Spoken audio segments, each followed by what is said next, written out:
अस्सलाम वालेकुम। ज़ारा रेसिपी के साथ मिसेस हालन में आज आपके लिए स्पेशल रेसिपी लेके आई। आज स्पेशल ब्रेड कढ़ाई बनाएंगे, बीफ की कढ़ाई बनाएंगे। किस तरीके से बनाते हैं, किस तरीके से ग्रेवी वाली बनती है, किस तरीके से टेस्टी बनती है।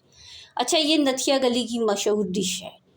तो बकरा ईद पे ना ये बीफ काफ़ी लोगों के घर में मौजूद होता है, तो इसलिए बीफ बट कढ़ाई लेके आई हूँ कि आप स्पेशल तौर के ऊपर घर पे बना सकें, मेहमानों को भी बनाकर दे सकें। तो आप अगर मेरे चैनल पे नए हैं तो सब्सक्राइब कीजिएगा, बेल आइकन प्रेस कीजिएगा कि आने वाली वीडियो का नोटिफिकेशन आपके पास पहुंच सके। तो चलते हैं फिर रेसिपी की तरफ। आज हम सीखेंगे नथिया गली की मशहूर बट कढ़ाई। अच्छा, बट कढ़ाई स्पेशल आप लोगों के लिए रेसिपी लेके आई हूँ, क्योंकि अभी जो ईद का गोश्त है ना, इससे बीफ के गोश्त से बहुत सी रेसिपियाँ लोग बनाते हैं। तो बट कढ़ाई में स्पेशल आपके लिए रेसिपी लेके आई। अच्छा, अक्सर मैंने देखा ना बट कढ़ाई बनाते वक्त होटल वाले भी बहुत सी जो है उसमें ना कुछ चीज़ें जो है नहीं ऐड करते, जो मुझे उनकी खामियां लगी, कमियां लगी। आज मैं आपको वो भी सिखाऊंगी कि आपने क्या क्या इसके अंदर ऐड करना है जिससे मज़ीद टेस्ट इसका बढ़ेगा। इसके लिए 2 kg मैंने मटन लिया। ये देखिए, इस तरह की बोटी भी ली है, हड्डी वाला भी लिया है, और ये थोड़ा सा चिकनाई वाला भी लिया है, यानी कि 3 तरह का ही लिया है। और बोटी आपने ना इस तरह से बड़ी बड़ी रखनी है। इसको अभी मैं साइड पे रखूँगी, पहले मैं इसके लिए थोड़ी सी कुछ चीज़ों की कटिंग कर लेती हूँ। अब आपने लेना है प्याज। अच्छा, ये वाइट कढ़ाई गोश्त बनेगा जो बट कढ़ाई, इसमें प्याज शामिल होता है, इसके अंदर लाजमी ऐड होता है। एक प्याज हम बड़ी साइज़ का ऐड करेंगे। इसका आपने ना छिलका उतार लेना।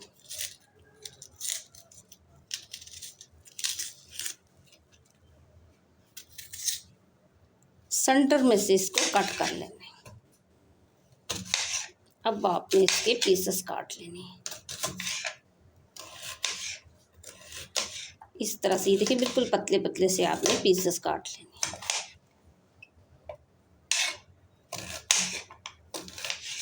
अच्छा, जो बड़े बड़े होटलों में आप जाकर खाते हैं तो आप घर के अंदर ही बना सकते हैं, और उनसे 2 गुना ज़्यादा टेस्टी आप बना सकते हैं। वो लोग बहुत सी चीज़ें जो है ना, मतलब अच्छी भी ऐड नहीं करते, तो घर के अंदर आप अच्छे मसालों के साथ बना सकते हैं।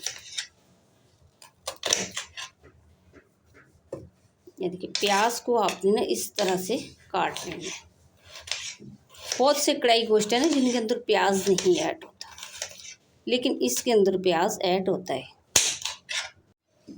अब आपने प्याज भी इसके अंदर ऐड कर लेना है।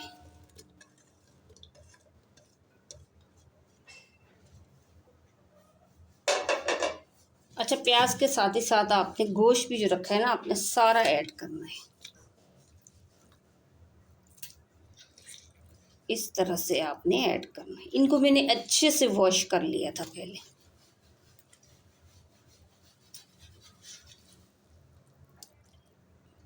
अब मैं 1-2 चीज़ें और इसके अंदर डालूंगी। अब आपने लेने हैं 4 अदद टमाटर। अच्छा, 2 kg मैंने बीफ लिया था ना, तो 4 बड़ी साइज़ के टमाटर ऐड करूँगी। 1 kg अगर आपने लेना है तो आपने 2 टमाटर ऐड करने हैं। अच्छा, टमाटरों की ज़्यादा कटिंग हमने नहीं करनी। आपने ये सिरा काट लिया और सेंटर में से कट कर लिया।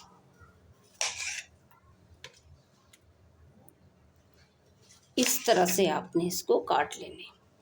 अच्छा, मेरा तल्लक भी नथिया गली से ही है, क्योंकि हम रहते तो कराची में हैं, लेकिन हमारा जो तल्लक है ना पीछे, वो नथिया गली का ही है, और हमारी ज़ुबान भी हिंदको है।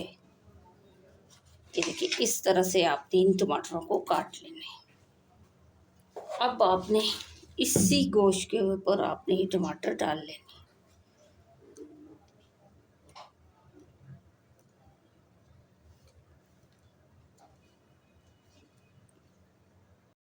अच्छा, अब मैं इससे शामिल करूँगी कुछ खड़े मसाले। तो मैंने आपको बोला था ना कि ये सीखते वक्त या मैंने नोट करते वक्त ये चीज़ें देखी हैं कि इसमें कुछ कमियां भी हैं, वो हम पूरी करेंगे जिससे टेस्ट ज़्यादा होगा। जैसे ये खड़े मसाले हो गए, 2 अदद हरी इलायची हो गई, 1 काली वाली इलायची मसाले वाली हो गई, 1 चम्मच जो है साबुत धनिया हो गया, 1 चम्मच साबुत ज़ीरा हो गया, 10 से 12 लौंग हो गए, ये आधा चम्मच काली मिर्चें हो गई, दालचीनी हो गई। ये सारे मसाले आपने डाल लेंगे।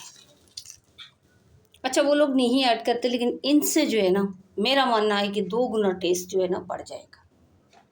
अब आपने शामिल करना है 2 चम्मच भरकर लाल मिर्ची का पाउडर, 1 चम्मच हल्दी पाउडर।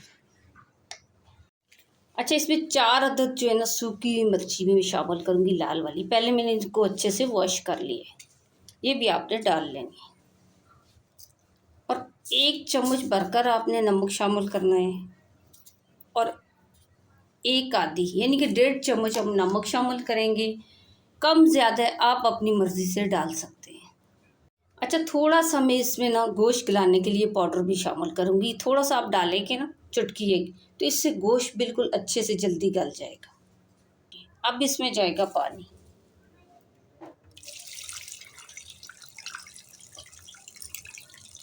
अच्छा, आप सोच रहे होंगे ना पानी ऐड क्यों करा है, ये पकने के बाद ही भूनेंगे हम, पकने के बाद ही इसमें टेस्ट लाएंगे, तो पानी डालना इसमें अभी लाजमी है। अच्छा, आप चाहें तो कुकर में ही पका सकते हैं। मैंने कुकर में ज़रूर डाला है, लेकिन मैं कवर लगाकर नहीं पकाऊंगी, बगैर कवर लगाए ही पकाऊंगी। मैंने इसमें पाउडर शामिल करा है ना, गोश्त अच्छे से गल जाएगा। एक चीज़ आपने और शामिल करनी है, अदरक लहसुन का पेस्ट। अच्छा, अदरक लहसुन का पेस्ट मैं 2 दफ़ा शामिल करूँगी, बाद में हम इसको भूनेंगे कढ़ाई में डालकर, तो बाद में भी मैं लाजमी जो है ना अदरक लहसुन का पेस्ट जो है डालूँगी। अब आपने इसको चूल्हे पे रख लेना है। अच्छा, मैं कुकर वो बंद करके नहीं पकाऊंगी, इसके ऊपर ढक्कन रख के पकाऊंगी, कवर रख के। इस तरह से आपने रख लेना है, चूल्हे की आंच खोल लेनी है। तो बीच बीच में से आपने चेक भी करना है कि कितनी टाइमिंग लेता है ये पकने की। जब तक ये अच्छे से पक जाए फिर दोबारा मिलते हैं, बताऊंगी आगे कि आपने क्या करना है। अब हम इसको एक दफ़ा चेक कर लेते हैं। अब देखिए, तकरीबन इसको आधा घंटा हो चुका है पकते हुए। ये पानी जो है ना मैंने खुश्क इसका करना है, यानी कि पानी आपने सारा सुखाना है, तो अच्छे से गोश्त ना गल भी जाएगा। और जो एक्स्ट्रा मसाले मैंने यूज़ करे थे, इसके अंदर ऐड करे थे, मैंने आपको बताया भी था कि कुछ मसालों की मुझे कमी लग रही है, तो उसकी जो है ना बहुत प्यारी खुशबू आ रही है। अच्छा, दोबारा से आपने कवर करके रख देना है, और पानी मैंने इसका इस दफ़ा सारा खुश्क करना है। अब तकरीबन इसको 1 घंटा हो चुका है पकते हुए। अब मैं इसको चेक करूँगी। अब देखिए कि 1 घंटे में ना ये पूरा गोश्त जो है ना ये गल चुका है अच्छे से। अब मैं चूल्हा बंद करूँगी, इसको कढ़ाई के अंदर ऐड करूँगी, तो फिर आगे बताऊँगी कि आपने क्या करना है।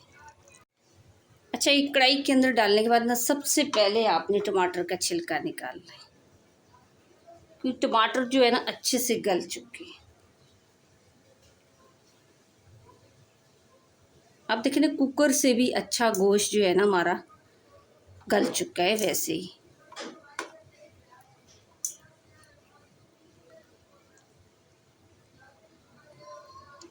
अब आपने चूल्हे की आंच खोल लेना।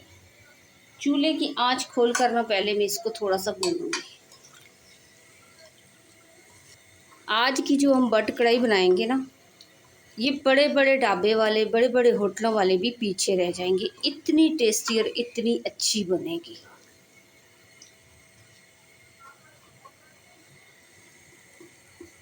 अब देखिए, साथ ही साथ ना आप जैसे जैसे टमाटर नज़र आए ना आपने निकाल लेने। ये देखिए, सारा छिलका आपने निकाल लेना।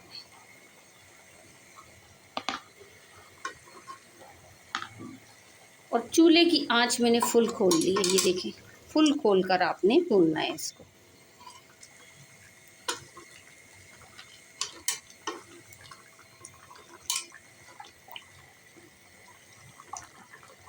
थोड़ा सा पानी खुश्क करेंगे, फिर हम इसके अंदर बाकी चीज़ें ऐड करेंगे। अब थोड़ी देर भूनने के बाद ना, अच्छा, बट कढ़ाई में ना जो डलता है वो मक्खन डलता है, घी डलता है, लेकिन कराची में गर्मी बहुत ज़्यादा है तो काफ़ी हैवी हो जाएगा, तो इसमें मैं कुकिंग ऑयल शामिल करूँगी। 1 प्याली आपने कुकिंग ऑयल डाल लेना है, और इसके साथ ही साथ 1 चम्मच ज़ीरा पाउडर आपने डालना है, और 2 चम्मच आपने धनिया पाउडर डालना है, और तकरीबन 1 चम्मच भरकर बड़ी वाली ना आपने कढ़ाई मसाला भी ऐड करना है, कोई सा भी आपने ले लेना। और 1 चम्मच में अदरक लहसुन का पेस्ट भी शामिल करूँगी। मैंने आपको बताया भी था कि बाद में दोबारा हम यूज़ करेंगे। अब आपने चूल्हे की आंच खोलनी है, इसको आपने ना थोड़ा सा भून लेना है। अच्छा, जैसा कि आपको मैं हर वीडियो में बताती हूँ कि किसी भी गर्म खाने के अंदर आपने प्लास्टिक का चम्मच यूज़ नहीं करना, कि प्लास्टिक का चम्मच सेहत के लिए बहुत ही ज़्यादा नुकसानदेह होता है। आजकल मैंने देखा है बड़े बड़े यूट्यूबर मिलियन के फॉलोअर वाले प्लास्टिक का चम्मच यूज़ करते हैं, तो बहुत से लोग उनको देखकर भी इस्तेमाल करते होंगे। तो प्लास्टिक जो होती है ना, गर्म खाने के अंदर अपना असर छोड़ देती है, तो उससे कई बीमारियां लगती हैं। आप लोग कोशिश किया करें कि ज़्यादातर आप लकड़ी का चम्मच ही यूज़ किया करें, प्लास्टिक का चम्मच यूज़ नहीं किया करें। ये देखें, इस तरह से आपने चम्मच लाकर ना इसको मिक्स करना है। अच्छा, ये जो नथिया गली की ना बट कढ़ाई मशहूर है, ये बहुत ही ज़्यादा टेस्टी बनती है। और कुछ चीज़ें जो उसके अंदर मुझे खामियां लगी थी, मैंने मसाले एक्स्ट्रा से यूज़ करे हैं ना, तो इसका टेस्ट 2 गुना और बढ़ जाएगा। अगर एक दफ़ा आपने बनाकर खाई तो आप इंशाल्लाह बार बार बनाएंगे। अच्छा, वहाँ का हमारे गांव का ना मौसम बहुत ही प्यारा है। अभी भी अगर यहाँ कराची में इतना ज़्यादा टेम्परेचर है, बहुत ज़्यादा गर्मी है, अगर हम वहाँ कॉल करेंगे तो वहाँ बग़ैर पंखे के लोग बैठे हुए होंगे। मौसम वहाँ का बहुत ही अच्छा है, यहाँ बहुत ज़्यादा गर्मी है। ये देखिए, इस तरह से ना कम से कम 7 से 8 मिनट के लिए आपने इसको भून लेना है। अब देखिए, अच्छा ख़ासा मैंने भून लिया है। आपको मैंने 7 से 8 मिनट बताए थे, लेकिन ज़्यादा टाइमिंग लगी है इसको भूनते हुए, और चूल्हे की आंच खोलकर मैंने भूना है। अब देख सकते हैं गोश्त भी गल चुका है, और इसकी लुक देखिए आप कितनी अच्छी आई है। जब ये इस तरह से ऑयल ऊपर आ जाए, अच्छे से आप भून लें। अब आपने लेना है थोड़ा सा दही। दही को आपने ना पहले इस तरह से फेंट लेना है। ये देखिए, इस तरह से ना, और फिर दही को आपने डाल लेना है।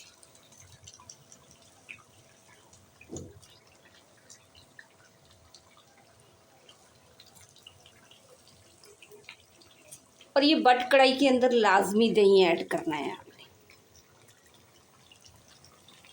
और दही के साथ ही साथ 1 चम्मच आपने काली मिर्ची का पाउडर शामिल करना है। इसको आपने इस तरह से मिक्स करना है। अब दोबारा से इसको आपने भूनना है। अब देखकर आपको अंदाज़ा हो गया होगा कि होटल से भी अच्छी जो है ना मैंने बट कढ़ाई तैयार करी है। यानी कि शर्त लगाकर मैं बोलती हूँ कि 2 गुना इसका टेस्ट उससे बढ़ के होगा। अब आपने जब तक भूननी है, जब तक ऑयल ऊपर अच्छे से आ जाए। अब आप देखिए कि अच्छा खासा मैंने इसको भून लिया है अच्छे से। देखिए, ये कुकिंग ऑयल ऊपर आ चुका है। अब चूल्हे की आंच आपने ना बिल्कुल हल्की करनी है, बिल्कुल हल्की, कि थोड़ा सा कुकिंग ऑयल इसके ऊपर आ जाए। बिल्कुल हल्की स्लो करके ना आपने इस तरह से कवर करके आपने रख देना है, थोड़ा सा हटाकर, कम से कम 10 मिनट के लिए। अब 10 मिनट के बाद ना चेक करते हैं। अब देखिए, माशाल्लाह इस पर कलर भी अच्छे से आ गया है और अच्छे तरीके से ये पक चुकी है। अब आपने ऐड करना है बारीक कटा हुआ हरा धनिया।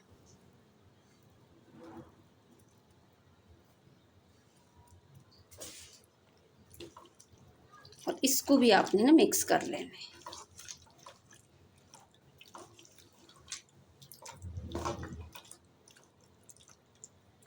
थोड़ी सी आपने साबुत मिर्ची भी डाल लेनी है। अब आपने डालनी है थोड़ी सी बारीक कटी हुई अदरक। अब देखिए, हमारी बट कढ़ाई तैयार हो चुकी है। थोड़ा सा मैं आपको डिश आउट करके भी दिखाती हूँ। अब देखिए, हमारी बट कढ़ाई की लुक देखिए और इसकी खूबसूरती देखिए। जितनी अच्छी ये देखने में लग रही है ना, उससे कई गुना अच्छी ये खाने में बनी है। अब देखिए, माशाल्लाह इसकी लुक देखिए। अब देखिए कि बट कढ़ाई की हमारी रेसिपी तैयार हो चुकी है। तो माशाल्लाह आप इसकी लुक देखें और इसकी खूबसूरती देखें। आपको देखकर ही अंदाज़ा हो गया होगा कि कितनी टेस्टी और कितनी अच्छी बनी है ये नथिया गली की मशहूर बट कढ़ाई की रेसिपी। अगर आपको मेरी अच्छी लगी तो मुझे लाइक और सब्सक्राइब कर देना कि आने वाली वीडियो का नोटिफिकेशन आपके पास पहुंच सके। अच्छा, इस वीडियो मेरे को आप शेयर लाजमी कीजिएगा। आप शेयर करेंगे तो फ्री में कोई भी सीख लेगा और फ्री में किसी के पास भी ये रेसिपी चली जाएगी। तो आपने शेयर लाजमी करनी है। तो आज की वीडियो अगर आपको मेरी अच्छी लगी तो आप लाइक कीजिएगा, शेयर कीजिएगा, सब्सक्राइब कीजिएगा, बेल आइकन प्रेस कीजिएगा और बना के लाजमी कमेंट्स करके बताइएगा कि ये रेसिपी आपको मेरी कैसी लगी।